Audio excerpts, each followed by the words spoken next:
mumeze mute? Mumeze fresh? Sasa hari ikintu ngiye nibaza kikancanga.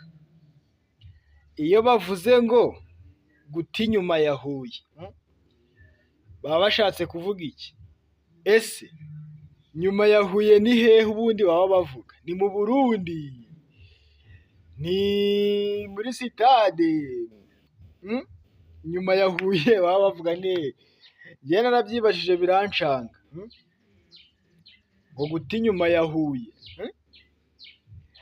So abantu bakuru baze kunsobanurira muri comment kabisa, ako kantu ngiye karanyihishe karanshanze. Abantu bakuru baze kutubwira, bajye muri comment bandike kabisa, batubwire inyuma ya Huye baba bavuga icyo baba bashatse kutubwira nyine tu. Ndabakunda cyane, ntimwibuke kugenda mudakoze subscribe, nyaboneka kore subscribe ubundi ibintu bibe uburyohe.